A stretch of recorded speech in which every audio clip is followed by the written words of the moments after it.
Bonjour à tous, un petit récap pour la leçon du chapitre 11, découvrir les probabilités. Alors, un premier pas, l'activité jeu de pile ou face. On dispose d'une pièce de 1 euro sans défaut et bien équilibrée comme ci-contre. On lance cette pièce et on observe le côté qu'elle présente en tombant. Donc là, ce qu'on est en train de décrire, c'est l'expérience. On suppose que la pièce tombe sur une surface plane, qu'elle ne peut pas tomber sur la tranche et qu'elle ne se perd pas. Ainsi, seulement deux résultats sont possibles, soit pile, soit face. Ces résultats sont appelés des issues. Alors là, c'est le premier mot de vocabulaire à connaître, les issues, que vous aurez dans la définition juste en dessous. Peut-on prévoir à l'avance, avec certitude, quelle issue se produira ? La réponse, je pense que vous le savez tous, non. On ne peut pas savoir à l'avance quelle issue se produira. Non. Et pourquoi on ne peut pas savoir ? Là, on introduit un nouveau mot de vocabulaire. On ne peut pas savoir parce qu'il s'agit d'une expérience aléatoire. C'est une expérience aléatoire, c'est-à-dire on ne peut pas prévoir à l'avance ce qui va se passer. C'est quelque chose d'aléatoire. Le hasard y est pour quelque chose. Voilà. On lance la pièce. Il n'y a pas plus de chances d'obtenir pile que d'obtenir face. C'est d'ailleurs la question suivante. Y a-t-il plus de chances d'obtenir pile ou d'obtenir face ? Eh bien, il y a autant de chances d'obtenir l'un et l'autre. Il n'y a pas plus de chances d'obtenir un pile plutôt qu'un face. L'expérience est aléatoire, le hasard rentre en jeu, et c'est là-dessus qu'on va travailler avec les probabilités. Il faut bien retenir que le hasard y est pour beaucoup de choses dans ce chapitre des probabilités. Compléter.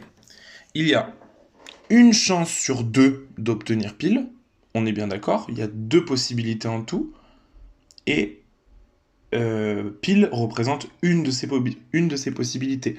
Donc il y a une chance sur deux d'obtenir pile et une chance sur deux également d'obtenir face. Alors la définition. Une expérience est dite aléatoire lorsqu'elle a plusieurs résultats ou issues possibles. Donc résultat, issue, c'est un peu la même chose, mais issue, c'est vraiment le mot vocabulaire adapté et mathématique qu'on va utiliser le plus fréquemment. Et que l'on ne peut pas prévoir avec certitude quelle issue se produira. C'est ce que je viens de vous expliquer. Alors on va voir ça avec des exemples. On considère le dé équilibré représenté ci-contre, donc celui-ci. Sur ces faces sont inscrites les numéros 1, 2, 3, 4, 5, 6, donc un dé ordinaire, comme vous connaissez tous. Description de l'expérience, qu'est-ce qui va se passer ? Qu'est-ce qu'on a envie de savoir ? Ce qu'on va faire déjà, c'est qu'on va lancer le dé, et on va regarder quel numéro est obtenu. Issue de l'expérience, donc ce sont toutes les possibilités. Qu'est-ce qui peut se produire ? Il peut se produire obtenir 1, obtenir 2, obtenir 3, obtenir 4, 5 ou 6. Voilà, c'est les 5 possibilités qui puissent se produire après cette expérience. Attention, parfois en probabilité, je pourrais vous poser la question, quelle est la probabilité par exemple d'obtenir un nombre pair ? Obtenir un nombre pair, ce n'est pas une issue de l'expérience, d'accord ? C'est pas les issues de l'expérience, c'est vraiment on se pose la question, qu'est-ce qu'on analyse ?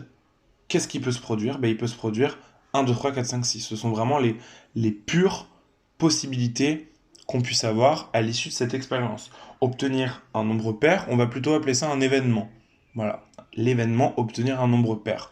Et obtenir un nombre pair, il y a 3 issues qui favorisent cet événement. Il y a obtenir 2, obtenir 4 et obtenir 6. Ce sont les 3 issues qui favorisent l'événement, qui sont en accord avec l'événement. Attention à ne pas confondre. On ne va pas trop introduire la notion d'événement parce qu'on va se le garder pour la classe de 4e. Mais voilà, ne pas confondre, vraiment, les issues, ce sont les possibilités pures et simples de la finalité de l'expérience.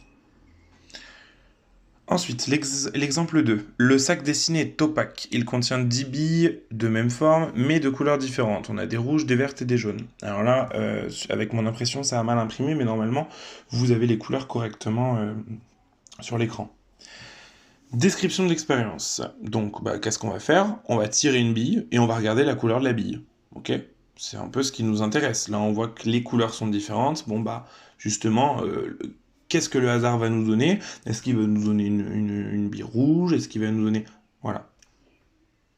Donc les issues d'expérience, justement, ce sont obtenir une boule, j'ai écrit boule, mais une boule rouge, obtenir une boule verte ou obtenir une boule jaune. Ce sont les 3 possibilités. On va tirer dans le sac, on va regarder, ça sera forcément soit une rouge, soit une verte, soit une jaune.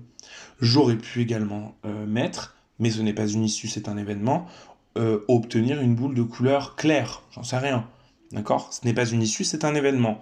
Et si on part du principe que le jaune, c'est une couleur, qu'il n'y a que le jaune qui est une couleur claire, et ben obtenir une couleur jaune, c'est une issue qui favorise l'événement obtenir une couleur claire. Voilà. Mais les trois possibilités pures et simples de l'expérience, c'est ces trois possibilités. Ces trois possibilités-là, on peut obtenir une rouge, une verte ou une jaune. Voilà ce qui va se passer. Probabilité des issues, en deux. Dans l'expérience de l'exemple 1, donc on revient sur le dé, il y a une chance sur 6 d'obtenir chacun des numéros. Oui, en effet, il y a 6 possibilités, d'accord? Il y a 6 possibilités, obtenir 1, 2, 3, 4, 5, 6, ça fait 6 possibilités. Et obtenir 1, par exemple, représente une de ces possibilités. Donc il y a une chance sur 6 d'avoir un 1. Je pense que ça devrait être clair dans la tête de tout le monde, donc on va poursuivre. On dit que chaque issue a pour probabilité 1 sixième, d'accord? Une chance sur 6, ça représente la fraction 1 sur 6. Jusque-là, ça devrait aller. Dans cet exemple, toutes les issues ont la même probabilité. Et bah oui, il n'y a pas plus de chances d'obtenir un 1 qu'obtenir un 2. On est bien d'accord. Obtenir un 1 ou obtenir un 2, on a autant de chances pour l'un que pour l'autre. On a aussi autant de chances d'avoir un 3, d'avoir un 4, d'avoir un 5, d'avoir un 6. La probabilité d'obtenir chacun de ces numéros à chaque fois, c'est 1 sixième. C'est à chaque fois une chance sur 6. Dans ce cas, quand toutes les probabilités sont les mêmes de toutes les issues, on parle de situation équiprobable. C'est un mot de vocabulaire à connaître également. Dans l'expérience de l'exemple 2, donc avec notre sac et nos billes, les probabilités de chaque issue ne sont pas les mêmes. Ce n'est pas une situation équiprobable. Et oui, la probabilité d'obtenir une boule rouge ne sera pas la même que la probabilité d'obtenir une boule jaune. Il y a beaucoup plus de boules rouges dans le sac. Si je tire une bille au hasard dans le sac, j'ai plus de chances d'obtenir une rouge, puisqu'il y a plus de boules rouges dans le sac. Je pense aussi que ça devrait vous paraître logique. Donc là, les probabilités sont pas les mêmes. On a plus de chances d'obtenir une des issues plutôt que l'autre. On n'a pas autant de chances d'obtenir chacune des issues. Dans le sac, il y a 10 billes, dont 5 rouges, 2 jaunes et 3 vertes. Donc, la probabilité d'obtenir une boule rouge, c'est 5 chances sur 10. D'accord? La probabilité d'obtenir une boule jaune, c'est 2 chances sur 10, puisqu'il y en a 2 parmi les 10 en tout.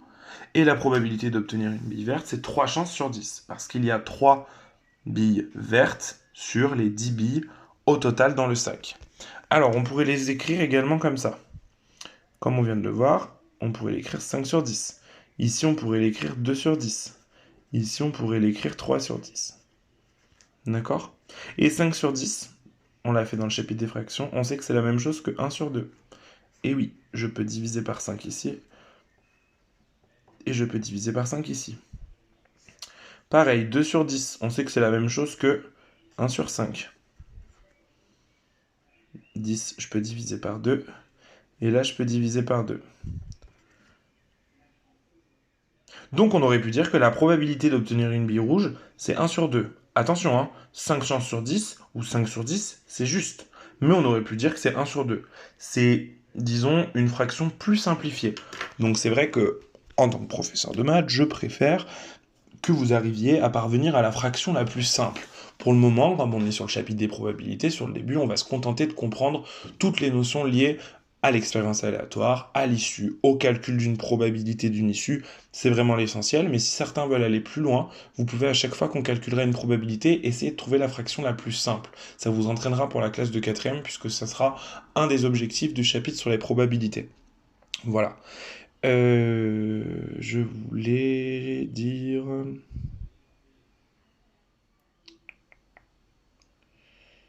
Eh ben, c'est tout. Je crois que c'est tout. Donc à retenir, voilà, cette expression, la façon d'écrire la probabilité sous forme d'une fraction, même si vous l'écrivez comme ça pour l'instant, je considère que c'est juste. À bien retenir que le hasard y est pour beaucoup de choses dans ce chapitre et dans toutes les expériences qu'on va étudier.